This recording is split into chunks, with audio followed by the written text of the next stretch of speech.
dan selanjutnya saya akan menyampaikan terkait dengan pembinaan Merijen yang akan kita laksanakan besok ya. Yang saya laksanakan besok malam sekitar pukul 00.15 naik pesawat Cebu Airlines. Peristiwa kejadian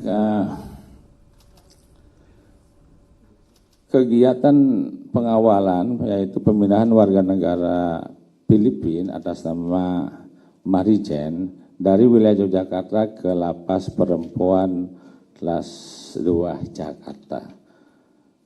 Pada hari Minggu 15 Desember tahun 2024 dilaksanakan pemindahan warga binaan Merijen dari wilayah Yogyakarta ke Lapas Perempuan kelas 2A Jakarta dengan pelaksanaan kegiatan sebagai berikut. Hari Minggu tanggal 15 Desember tahun 2024 pukul 22.30 waktu Indonesia Barat, tim tiba di Lapas Perempuan kelas 2 Yogyakarta. Pukul 22.45 waktu Indonesia Barat dilaksanakan pengecekan administrasi dan serah terima berkas warga binaan atas nama Merijen dan disaksikan oleh Wakajati Yogyakarta dan rekan-rekan media. Yang pembawaan masuk ke dalam mobil tahanan di Jenpas. Yang keempat, pukul 23.00 tim dan warga binaan atas nama Merijen menuju Lapas Perempuan kelas 2 Jakarta dan diikuti dengan satu mobil kejaksaan Gunung Kidul. Penerimaan narapidana atas nama Merijen di Jakarta pada hari ini ya, Senin tanggal 16 2024 di Lapas kelas 2A Jakarta. Yang pertama, berdasarkan surat PLT Direktur Jenderal Pemasarakatan nomor .2 pas datar PK .05.05 datar 2540 tanggal 13 Desember tahun 2024 perihal persetujuan izin pemindahan narapidana atas nama Merijen ke Lapas Jakarta. 2. Berdasarkan hal tersebut, Kepala Lapas Perempuan kelas 2 Jakarta melaksanakan koordinasi dengan Direktorat Jenderal Pemasyarakatan dan Kepala Kantor Wilayah Hukum dan HAM DKI Jakarta. Yang pada hari Senin tanggal 16 Desember tahun 2024 pukul 7.30 WIB, satu orang narapidana atas nama Merijen beserta 5 orang petugas pengawalan Direktorat Jenderal Pemasyarakatan dan diterima langsung oleh Kalapas Perempuan kelas 2 Jakarta. Yang keempat, Kasibin Adik Lapas Perempuan kelas 2A Jakarta melaksanakan pengecekan kondisi kesehatan narapidana oleh dokter tim medis dan dilanjutkan dengan melaksanakan pengecekan administrasi berkas narapidana atas Merijen oleh petugas registrasi. Yang kelima, selanjutnya dilaksanakan penandatanganan berita acara serah terima dari Dijenpas ke Lapas Perempuan Jakarta dan disaksikan langsung oleh Kadipas Kanwilkumham DKI Jakarta serta Asisten Perempuan Jakarta dan Tindak Pidana Umum dari Kejaksaan DIY beserta timnya. Yang keenam, kemudian dilakukan pemeriksaan kesehatan dan pengecekan administrasi berkas narapidana dan atas nama Merijen dan diarahkan ke bagian pengamanan administratif Kantip dan dilakukan pengecekan kembali barang-barang bawaan narapidana untuk dicatat dalam buku penitipan barang serta menempatkan kamar hunian dan narapidana wajib mengikuti kegiatan mapaling di lingkungan Lapas kelas 2 Jakarta. Mungkin itu yang saya dapat sampaikan, terkait dengan pemindahan Marijen. Sekali lagi saya tekankan, untuk travel dokumen, tiket sudah disiapkan semua oleh kedutaan, tinggal mungkin besok malam sekitar jam 00.30 yang bersangkutan akan kita pindahkan ke lapas yang ada di Filipina. Mungkin itu sementara dapat sampaikan. Marilah kita lakukan diskusi apa-apa yang teman-teman media ingin tanyakan kepada kami. Di sini kami ada didamping oleh staf khusus dan mungkin juga ada penjelasan dari Pak Kapa. Beliau adalah staf khusus bidang hukum internasional di Kemenko. Silakan Pak. Ya, sebentar dulu. Sebentar, nanti silakan Pak. Terima kasih. Tadi penjelasan kronologi pemulangan Bali 9 dan Marijen, rencana pemulangan Marijen.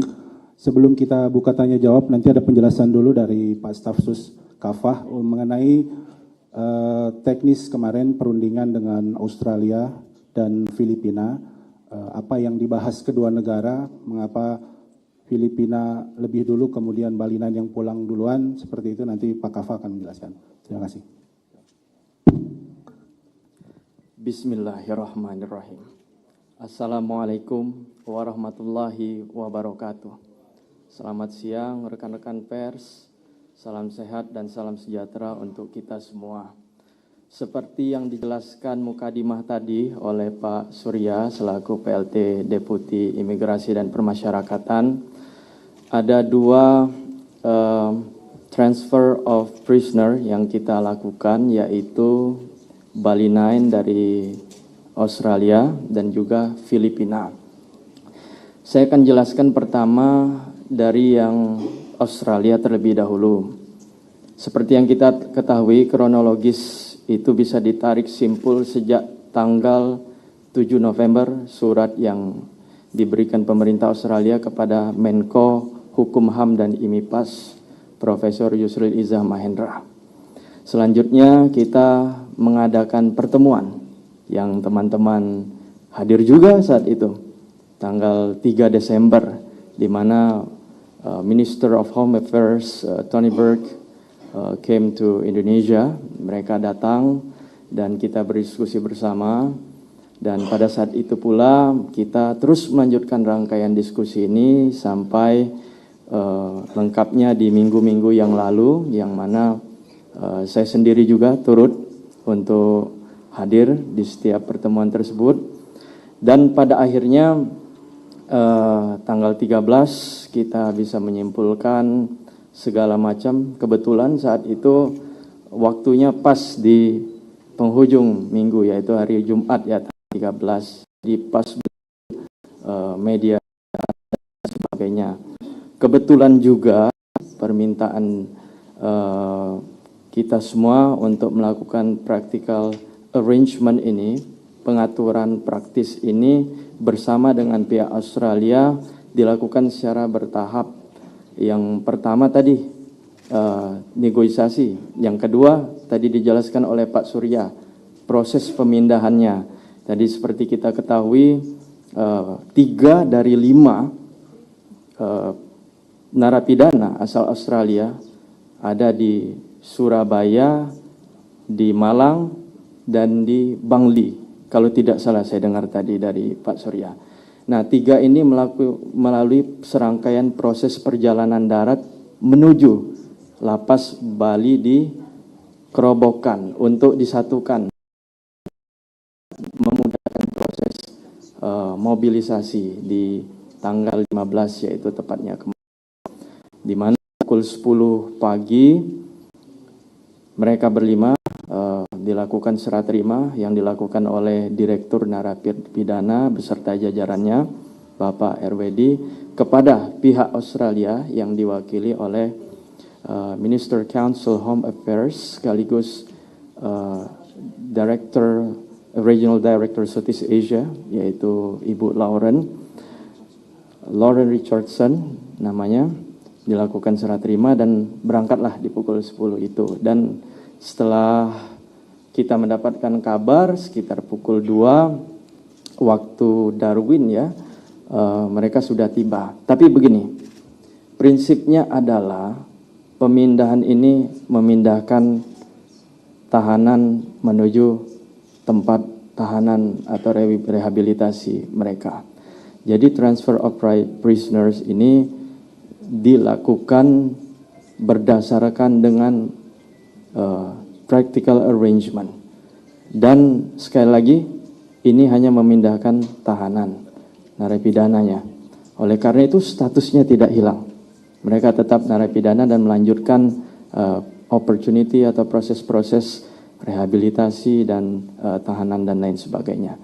Pun begitu untuk yang case kedua, yaitu Mary Jane dari Filipina. Mary Jane ini juga sama, namun agak sedikit lebih cepat prosesnya, karena di tanggal berapa itu Wakil Menteri Hukum yang hadir? Rasanya 2 minggu yang lalu ketika Vice Minister of Law and Justice, ya, Wakil Menteri Hukum dan Kehakiman Filipina hadir, kita bernegosiasi tanggal 6 Desember, everything's clear, dan tanpa negosiasi lebih lanjut, sehingga kita bisa insya Allah melakukan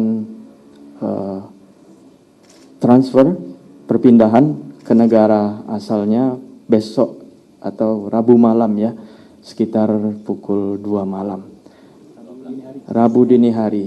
Nah, kira-kira itulah gambarannya yang kita bisa berikan saat ini. Selanjutnya, feel free, feel free kalau ada pertanyaan, or if you have any further questions, please feel free to ask. Terima kasih. Assalamualaikum warahmatullahi wabarakatuh. Thank you very much. Saya akan bicara bahasa Inggris. Yep. Thank you. Compared to Mary Jane's case, where the Indonesian government has kept the public updated throughout her transfer from Jogja to Jakarta, the 5 members of the Bali Nine were transferred out of Indonesia in secret, with the media not told until they were back in Australia. Was this the Indonesian government's idea, or was it the Australian government's idea to do it all in secret? Well, I think it is one of the important questions. There is a difference between the transfer of prisoners for Australia and Philippines.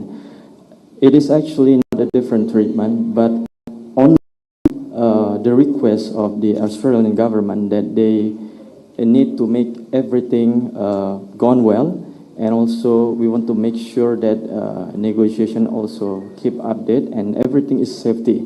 Because the number is for 5 people, and there was also a shift between from one facilities, as I said, from Surabaya and Malang to another facilitation in Bali, in Kerobokan. So that's the nature of the difference.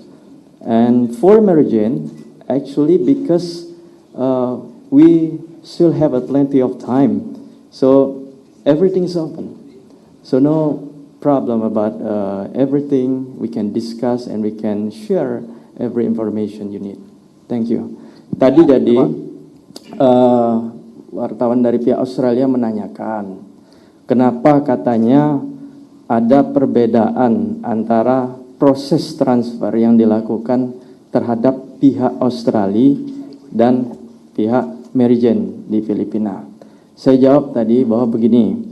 Kebetulan ini merupakan satu hal yang penting karena yang pertama ini adalah request dari pihak Australia karena mereka ingin memastikan ada kelancaran, dan juga di saat yang sama kami saat itu sedang melakukan negosiasi proses penyusunan practical arrangement, pengaturan praktis, sehingga perhatian kami tersedot saat itu untuk melakukan perundingan dan lain sebagainya. Di satu sisi juga proses harus tetap jalan, di mana napi dari Malang, dari Surabaya, dari Bangli harus tepat waktu dia tiba di Kerobokan Bali supaya bersatu dengan dua tahanan lainnya untuk memudahkan mobilisasi. Nah, mengapa Mary Jane different? Karena kebetulan Mary Jane itu tidak melalui serangkaian proses yang cukup panjang di antara kita. Jadi selesai dan waktunya panjang pula, tidak di akhir waktu seperti kemarin Jumat ya. Jadi kita memiliki banyak waktu untuk sharing dan untuk berbagi informasi. Saya kira itu sementara. Pak, untuk follow up pertanyaan dari yang Australia, Pak, Bapak tidak menjawab sekresinya. Bapak cuma menjelaskan kronologi setelah semuanya terjadi. Ini menimbulkan pemikiran bahwa Indonesia benar-benar di bawah tekanan dari pemerintah Australia. Saya kira tidak. In English, please. Please in English. I will answer in Indonesia and English. Yes, please. Thanks. Saya kira tidak ada tekanan sama sekali. Kita sama berdiri tegak dan patut digarisbawahi bahwa transfer ini tidak ada yang menang, tidak ada yang kalah. Ini murni adalah niat baik. Saya garisbawahi sekali lagi, saya highlight sekali lagi. Niat baik Presiden Prabowo untuk menghormati nilai-nilai kemanusiaan sekaligus untuk menghormati hubungan antara kedua negara. Dan patut diingat bahwa proses permintaan atau permohonan 5 tahanan Bali 9 ini sudah sejak dahulu tahun 2005, bahkan tahun 2015 itu ada beritanya kan sampai saat ini bahwa 5 atau 6 Perdana Menteri Australia request bermohon kepada pemerintah Indonesia. Hanya saja mungkin takdirnya pada saat Bapak Presiden Prabowo saat ini bisa kita kabulkan. Dan selanjutnya juga harap diingat bahwa mereka sudah melalui serangkaian proses panjang tahanan selama 19 tahun. Nah, tidak ada secrecy di situ. Tidak ada hal-hal yang ditutupi dan lain sebagainya. Hanya saja untuk memastikan kelancaran. Menurut pihak Australia, mereka ingin di sana, di Australia tidak ramai. Itu saja. Dan kita juga sebagai sahabat yang baik, sepanjang mereka mengikuti permintaan kita, menghormati kedaulatan negara kita, dan aturan hukum yang sudah diputuskan pengadilan, why not? Kenapa tidak? Well, I'll answer in English. There is no basically secrecy between this agreement between Australia and Indonesia. It is just a way of thinking for getting consent without any troubles. We want to make it sure that everything goes well and everything nothing happened in the process of transfer. And also, there is no win between Indonesia and Australia. Both countries respect each other. And for Indonesia, for us, as long as Australia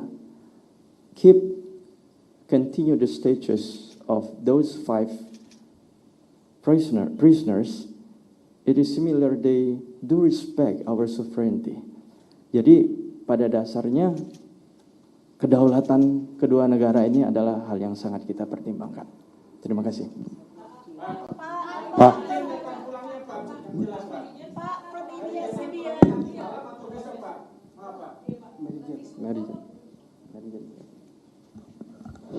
Ya, baik Bapak Ibu yang saya hormati, terkait dengan pemulangan Mary Jane. Kalau tiket, kalau sekarang kan tanggal 16 kan? Besok tanggal 17. Nah, tiketnya tanggal 18 karena jatuhnya di jam 12.15. Kan sudah hari besoknya. Berarti besok mungkin sekitar jam 10-an kami sudah membawa ke Bandara Soekarno-Hatta. Apakah terbuka Pak buat wartawan untuk motret atau mendokumentasikan? Sangat terbuka Pak. Ini kan sudah kita buka juga saat ini Pak. Ya, tempatnya di mana Pak? Di sini atau di bandara atau di mana? Di bandaran dia Pak. Di bandaran ya Pak. Maksudnya?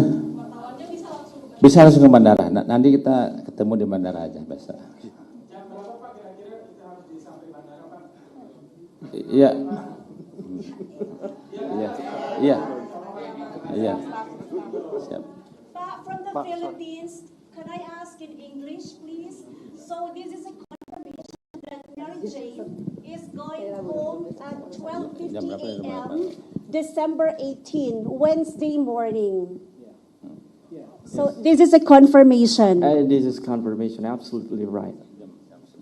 Thank you. So officials from the Philippines are coming to pick up Mary Jane.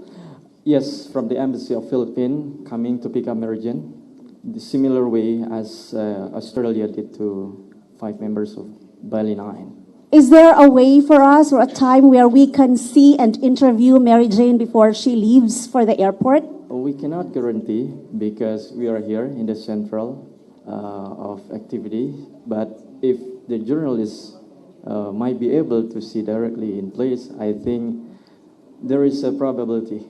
So in the airport, we are allowed to go inside and interview her, or at the prison facility where she is at the moment. Would it be possible?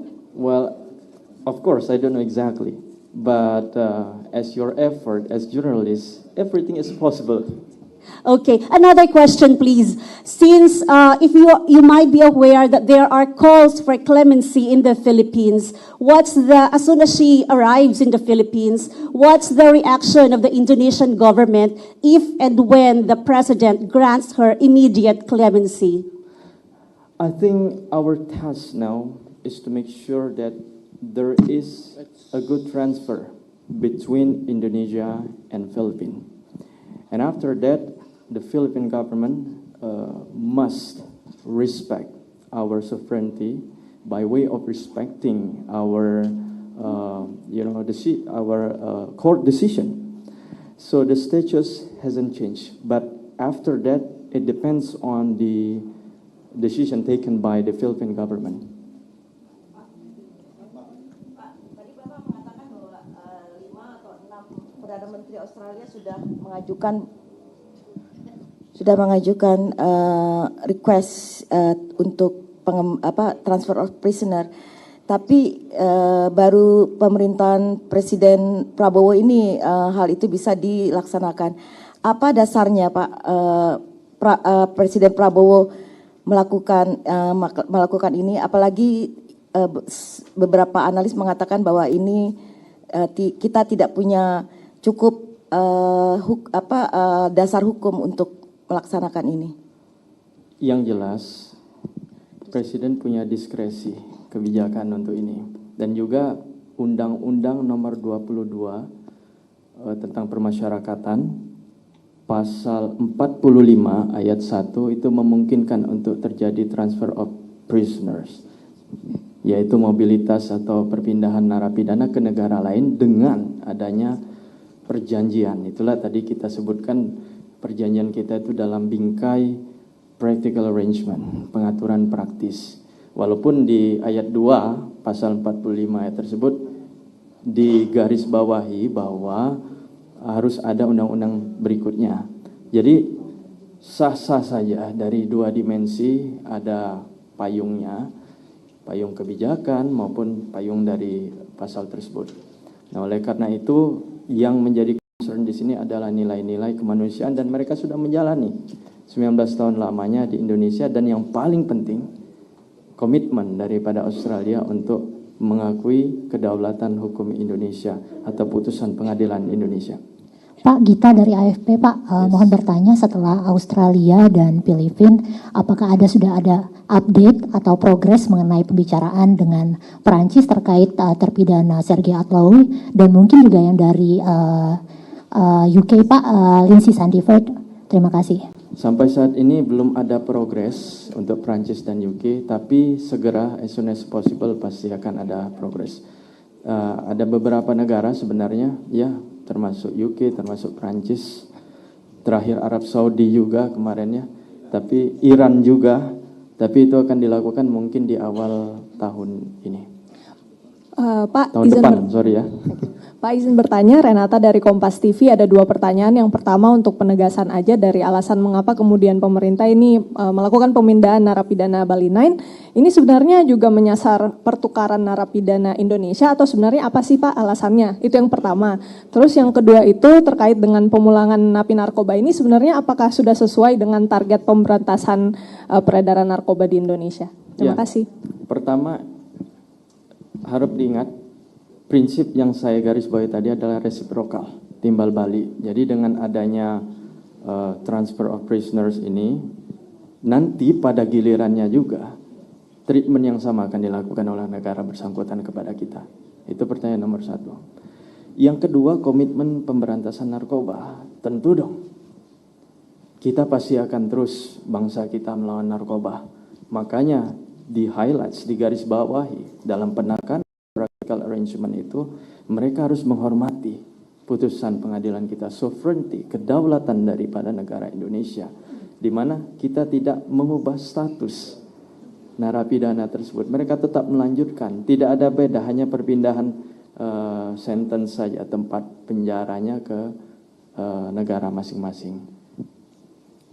Pak, saya Pak Karuni dari Sydney Morning Herald. Yes. Pertanyaan saya soal prinsip resiprokal. Tadi Bapak sudah singgung sebetulnya. Tapi apakah di kemudian hari kalau kita minta untuk WNI kita di tahanan Australia untuk dipulangkan ke Indonesia, Australia wajib memenuhi permintaan itu? Seyogyanya, ya seyogyanya. Namanya prinsip resiprokal. Artinya subjeknya di situ adalah timbal balik delik hukumnya. Treatment yang sama harus dilakukan oleh negara bersangkutan. Individu pun dalam prinsip itu harus melakukan treatment yang sama satu sama lain. Apalagi ini hubungan antar kedua negara. Dan kita bisa baca kemarin kan statement dari Perdana Menteri Australia bahwa mereka sangat berterima kasih kepada Presiden Prabowo dan berkomitmen melanjutkan opportunity for rehabilitation bagi 5 tahanan tersebut. Jadi di sini semuanya berjalan dengan baik dan semestinya. Pak, saya Steven dari kantor berita EV. Tadi kan ini semua dalam kerangka practical agreement gitu Pak. Ya. Apakah ada di masa depan untuk sebuah perjanjian yang lebih solid gitu Pak, seperti ekstradisi gitu dengan Australia atau Filipina. Kemudian yang mengenai resiprokal itu ada satu narapidana di Filipina, narapidana Indonesia penyelundup senjata ke OPM, apakah itu akan direncanakan untuk diminta balik ke Jakarta gitu Pak? Terima kasih. Everything possible in the future. Apapun bisa dimungkinkan terjadi di masa depan. Prisoner exchange, tidak hanya pemindahan tapi pertukaran narapidana dan lain sebagainya. Semuanya memungkinkan, termasuk tadi yang dikatakan mungkin ada yang penyelundupan yang ditangkap di Filipina, kemungkinan bisa juga, tergantung perkembangan zaman ke depan. Oke? Cukup ya?